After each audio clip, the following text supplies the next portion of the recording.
Yo mga boss, welcome to J1 Vlog. Ito nga pala, may nagtiwala na naman sa atin na kapitbahay. Shoutout kay Johnson Gimpis. Ito nga pala guys, yan. Ito yung kakalasin natin to para mapalitan natin o-ring para hindi niya matalsiyan ng langis yung stator. Ito nga pala stator guys, yan, sunod na sunod dahil natatalsikan niya ng langis. Okay lang kung konti pero grabe siguro talsik na langis nito. Kakalasin na natin yan guys.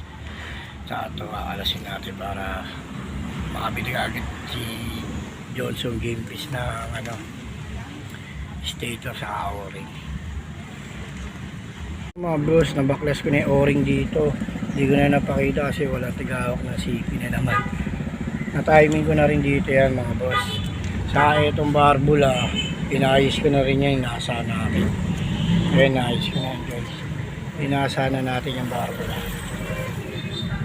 Bali, hintayin na lang natin yung may-ari. Para makabit na natin yung o-ring at makabit na rin yung bagong stator para umandar na to. Ayan guys, nakaandar na natin to. Ito yung motor.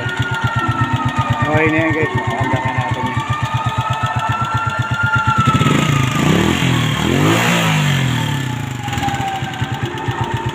Okay na yan.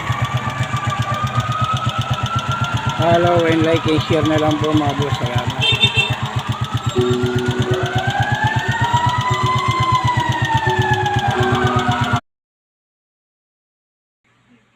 Pala mga boss, isang paalala na huwag nyo sobra ng langis yung motor nyo at huwag din kulangan. Yung tipong sakto lang para na hindi masunog yung stator nyo. Dahil masusunog yung stator nyo, sobrang dami yung lagay ng langis. Okay lang yung medic kada isang linggo, pwede nyo sigurong dagdagan pero huwag ganun karami. Yung panakto lang. Yun lang mga boss, salamat.